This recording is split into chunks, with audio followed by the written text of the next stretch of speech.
Olá, pessoal! Eu sou Vitória, sejam muito bem-vindos a mais uma aula de Direito Ambiental. Hoje, para tratar a respeito do tema que é a proteção ambiental na Constituição. Como que a gente vai fazer esse estudo? Através da leitura do artigo 225, extraindo dele os principais aspectos, os principais elementos referentes a essa proteção. A gente vai começar do começo, que é o caput. O caput é a chamada regra matriz. De acordo com o caput da Constituição, todos têm direito ao meio ambiente ecologicamente equilibrado. E o que isso significa? Parece óbvio, mas na verdade todos é importante destacar que refere-se aos seres humanos. Em outras cartas constitucionais, esse todos, a titularidade, do meio ambiente ecologicamente equilibrado, não se refere apenas aos seres humanos, mas à própria natureza em si. E não é o caso da nossa Constituição. A nossa Constituição ela tem um caráter antropocêntrico. Esse todos informa ainda não apenas o caráter antropocêntrico, essa titularidade dos seres humanos, mas informa tratar-se o meio ambiente ecologicamente equilibrado de um direito humano fundamental. É um bem de uso comum do povo, ou seja, de utilização concorrente de toda a comunidade, de toda a sociedade. E aqui um parêntese, um destaque, um chamamento de atenção. Isso não significa que a utilização por toda a comunidade vai poder acontecer à revelia das normas ambientais.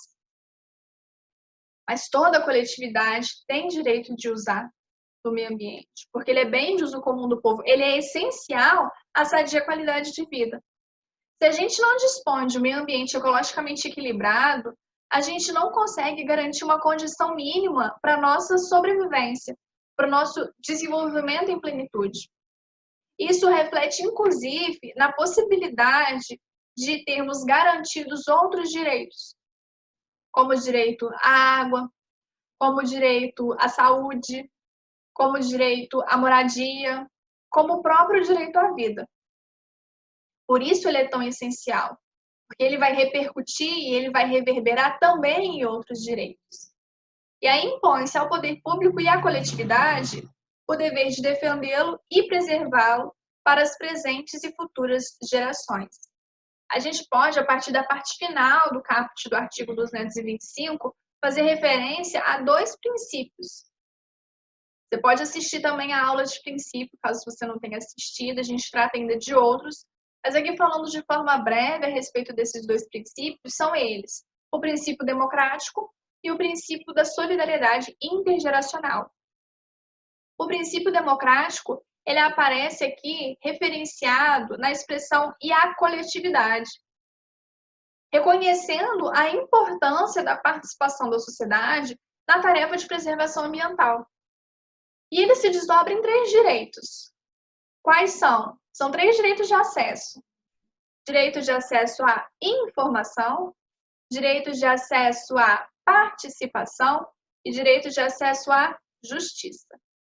E o princípio da solidariedade intergeracional, ele pode ser referenciado a partir dessa expressão final para as presentes e futuras gerações. Trata-se de um pacto da geração atual com a que está por vir, de modo a garantir que ela tenha as mesmas condições que nós tivemos de acessar o meio ambiente sadio, o meio ambiente com qualidade de vida, o meio ambiente em equilíbrio. E aí, passando ao estudo dos parágrafos, aí sim, do artigo 225, no parágrafo 1º, a gente tem os chamados instrumentos de garantia. Esses instrumentos, eles estão voltados ao poder público, que fica bastante claro nessa expressão, incumbe ao poder público, e visam a garantia do direito ao meio ambiente ecologicamente equilibrado. O inciso 1 vai falar, por exemplo, a respeito da preservação e restauração dos processos ecológicos e também do manejo ecológico das espécies e dos ecossistemas.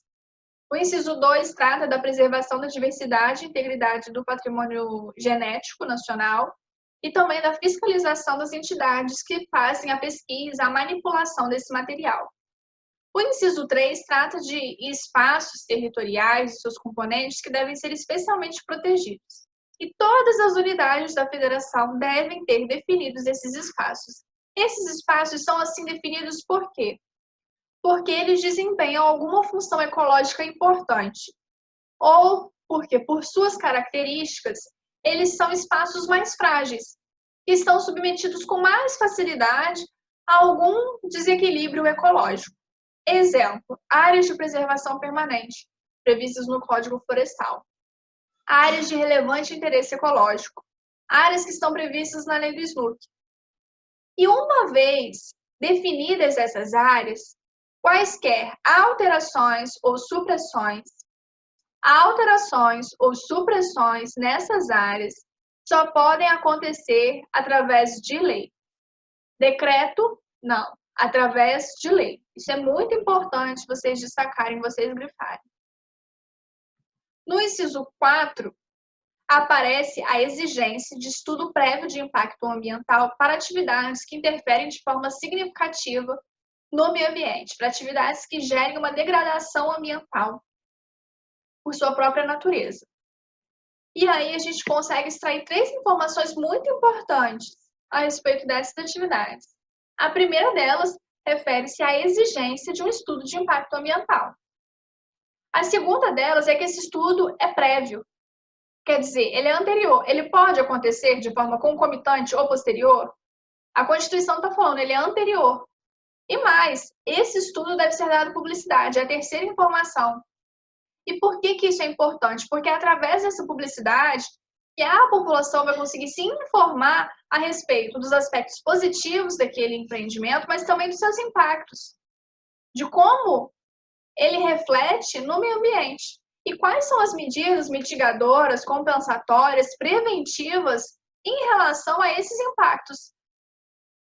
Normalmente, quando eles se concretizarem, ok?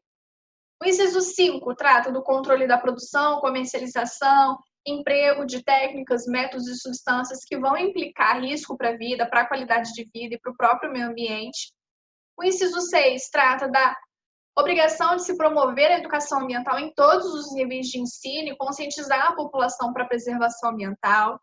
Coloquei um grifo nesse inciso também porque ele, mais uma vez, vai falar da capacitação da população para que ela possa participar desse projeto, dessa tarefa de proteção ambiental.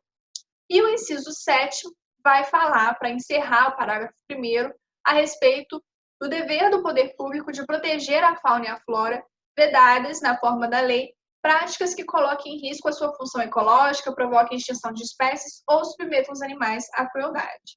Portanto, para a nossa Constituição, práticas que submetem animais à crueldade estão vedadas, elas não podem ser incentivadas e elas não podem sequer acontecer. E aí a gente passa para os parágrafos 2º a 7º do artigo 225, que são as determinações particulares.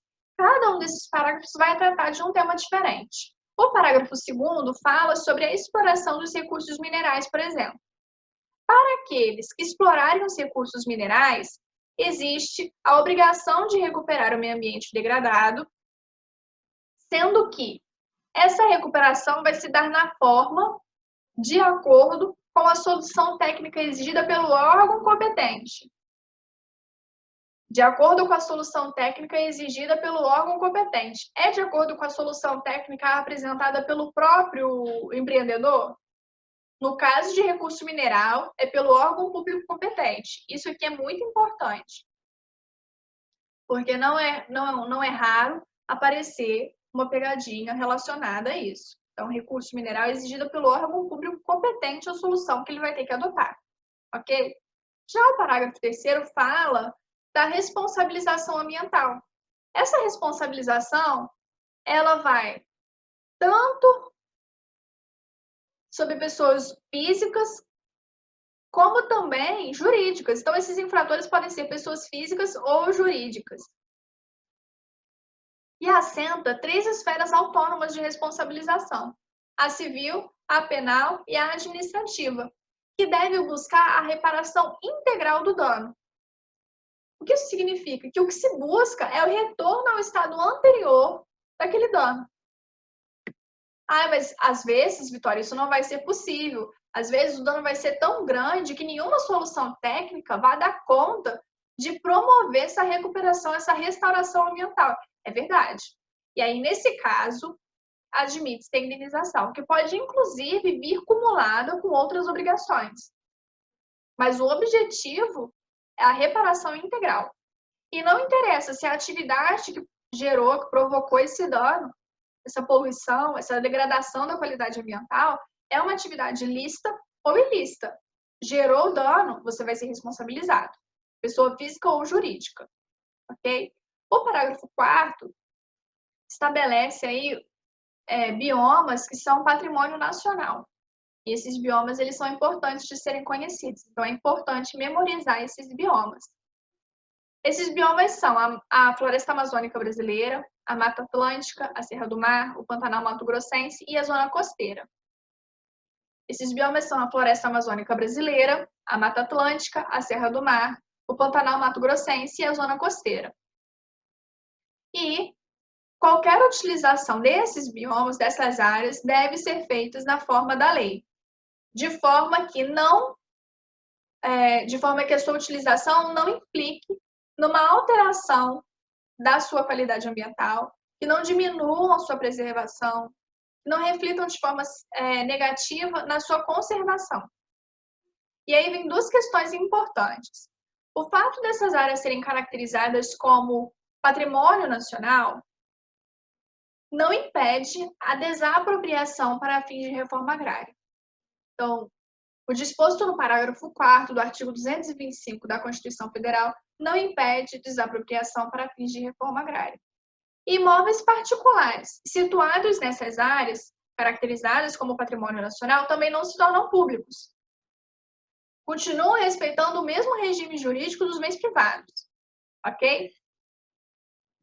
O parágrafo 5º, por sua vez, ele vai falar a respeito das terras devolutas ou arrecadadas pelos estados. São terras que não possuem uma destinação específica.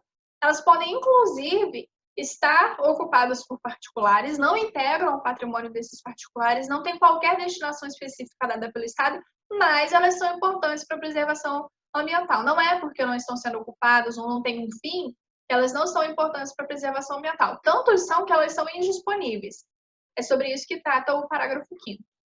O parágrafo 6º, caminhando para o final do artigo 225, fala a respeito das usinas que operam com reator nuclear.